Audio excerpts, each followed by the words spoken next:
होशिना तब 92% combat power को activate करता है और काकपा पर वार करने के लिए रेडी होता है। उन दोनों की लड़ाई तब शुरू होती है और पलक झपकाते ही होशिना काकपा को काजू फॉर्म में होने के बावजूद भी घायल कर देता है। काकपा तब किसी तरह से उसके बाकी हमलों से बचते हुए सोचता है कि वो वहां पर बच नहीं पाएगा। होशिना तब उस पर अपने फुल स्पीड पर वार कर देता है और उसकी स्पीड इतनी ज्यादा होती है कि उन सभी से काकपा तब नहीं बच पाता। होशिना की स्पीड तब बिल्कुल भी एक इंसान की तरह नहीं होती। वो तब काकपा के सीने को काट देता है। ऐसे तब काकपा का कोर दिख जाता है। वहाँ पे काकपा तब खुद को हील कर लेता है, पर इससे वो ये समझ जाता है कि वो जितना ज्यादा उसके बॉडी को हील करता जाएगा उसका स्टेमिना उतना ही कम होता जाएगा। इसलिए वो तब होशिना के सभी हमलों से बचने लगता है। होशिना तब उससे लड़ते हुए सोचता है कि अगर वो काजू उसके हर हमले से बच रहा है तो उसका मतलब है कि उसकी फोर्टिट्यूड पावर कम से कम 8 से ऊपर है। इसकी वजह से वो एक बहुत ही पावरफुल दाइकाजू है। होशिना तब अपने पावर को एक्टिवेट करता है और काकपा पर अपने इनविजिबल स्लैश का इस्तेमाल करता है। होशिना के अटैक से काकपा का एक पैर कट जाता है और उसके तुरंत बाद ही होशिना उसके पास आके उसके कोर पर अटैक कर देता है। काकपा तब किसी तरह से उसके अटैक से बच जाता है और अपने पूरे पावर का इस्तेमाल करके होशिना के नाइफ पर पंच मारता है। इससे तब होशिना थोड़ा दूर हो जाता है और काकपा वहां से भाग जाता है। इस तरफ शिनोमी एक जगह पर बैठ कर सोच रही थी कि काजू होने के बाद भी क्या उसे काकपा पर भरोसा करना चाहिए, पर तभी उसके पास काकपा आ जाता है।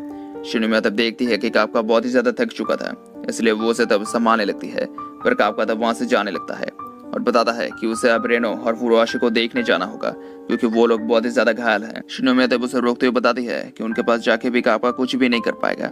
डिफेंस फोर्स अभी उन्हें ठीक करने के लिए काजू टेक का इस्तेमाल कर रही है। ऐसा वो लोग उन्हें जल्द ही ठीक कर देंगे, पर अभी उसे खुद की चिंता करनी चाहिए क्योंकि वो अब सबके सामने आ चुका है। वो लोग जरूर अब उसे ढूंढ निकालेंगे। दूसरी तरफ होशिना एक जगह पर बैठ के काजू नंबर 8 के बारे में सोच रहा होता है, पर तभी उसके पास लाशिनो आती है और बताती है कि उसने पहली बार उसे इतने गहरे ख्याल में बैठा हुआ देखा है। तो क्या काजू नंबर 8 पावरफुल है? होशिना तब बताता है कि उसके हिसाब से काजू नंबर 8 एक दाइकाजू है। उसे सुनकर तब आशिनो चौंक जाती है क्योंकि दाइकाजू से बहुत ही ज्यादा पावरफुल होते हैं। पर तब होशिना उसे बताता है कि इतने दिनों से काजू नंबर 8 छुपा रहा और उसने किसी पर हमला भी नहीं किया। इसका मतलब वो फालतू में लोगों की जान नहीं लेगा। वहां पर तब होशिना सोचने लगता है कि काजू के साथ लड़ाई में उसने उस पर वार नहीं करते हुए उसके हथियार पर वार किया। उससे लड़ते हुए ऐसा महसूस ही नहीं हुआ कि वो एक काजू के साथ लड़ रहा है। ऐसा लग रहा था मानो वो एक इंसान ही है। आशिनो तब उसे थोड़ा आराम करने के लिए कहती है। एक ऑफिसर उनसे कांटेक्ट करता है और बताता है कि जिस काजू ने फुरुआशी रोन पर हमला किया था वो बिल्कुल वैसा ही काजू है जैसे एग्जाम साइट पर शिनोमी पर हमला किया था।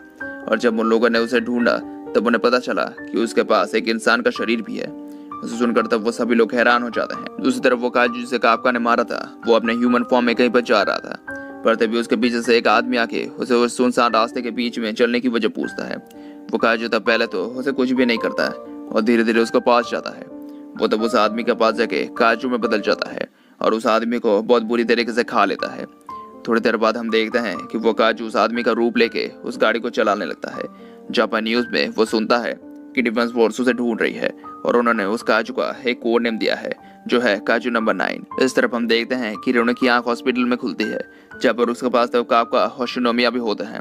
रेनो तब काकपा का शुक्रिया अदा करता है और बताता है कि उसकी वजह से ही वो और फुरुआशी ठीक है, पर तभी वहाँ पर फुरुआशी उसे काकपा को शुक्रिया अदा करने की वजह पूछता है। रेनो तब उसे देख कर चौंक जाता है क्योंकि पहले उसने उसे नहीं देखा था।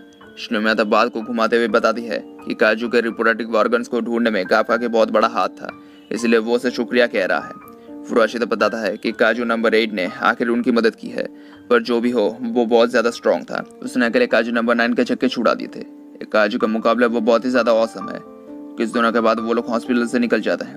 वो जब बाकी लोगों से मिलते हैं तो वहाँ पर उन दोनों की ठीक होने की खुशी में और उनके पहले मिशन को पूरा करने के लिए वो लोग तो पार्टी करने लगते हैं। वहाँ पर तो वो पूरी पार्टी हारुइची की तरफ से होती है। उसे सुनकर शिनोमी बताती है कि इजुमा हारुइची की फैमिली ही इजुमा टेक्नोलॉजीज को चलाती है। और उसे सुनकर तब काकपा बहुत ही ज्यादा हैरान होता है क्योंकि इजुमा टेक्नोलॉजी ही एंटी काजू सूट्स को बनाया करती थी और उसके पास बहुत ही ज्यादा पैसा था, यहाँ तक कि शिनोमिया के फैमिली से भी ज्यादा। उसके बाद उनकी पार्टी शुरू होती है जहाँ पर तब वो लोग बहुत ज्यादा मजे करने लगते हैं। हिरोनो तब होशिना को शुक्रिया अदा करता है क्योंकि वही उन सबको वहाँ पर ले आया था। पर होशिना तब बताता है कि अभी तो रियल पार्टी शुरू होने वाली है। वहाँ पर तब धीरे धीरे उन लोगों में लड़ाई होने लगती है। हिरोनो पहले तो उन्हें शांत करने की कोशिश करता है, पर वो देखता है धीरे धीरे वो लड़ाई बहुत ज्यादा बढ़ जाती है। हिरोनो के लिए तब उन्हें रोकना आसान काम नहीं था और होशिना तब उसे गौर से सभी को देखने कहता है।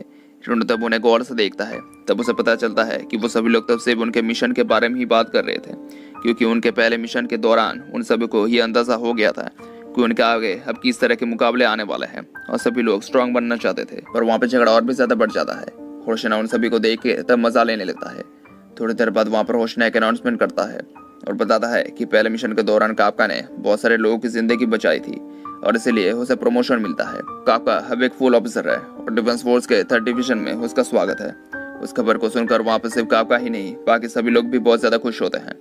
दूसरे दिन कापका हाशिनो के पास जाता है जहाँ पर हाशिनो तब उसे ऑफिशियली एक फुल ऑफिसर बना दी है। वहाँ पर तब कापका उसे कुछ भी बोल नहीं पाता और वहाँ से जाने लगता है। पर हाशिनो तब उसे कहती है कि उसका साथ लेने के लिए अभी कापका को बहुत दूर तक जाना होगा। इस बात को सुनकर तब कापका यह जान जाता है कि हाशिनो को उसके वादे के बारे में याद है। हाशिनो तब बताती है कि होशिना उसे कापका को एक फुल ऑफिसर बनाने का था क्योंकि पहले मिशन के दौरान कापका बहुत ही काम में आया था। तब कापका को भी उसके उम्मीदों पर खड़ा उतरना होगा।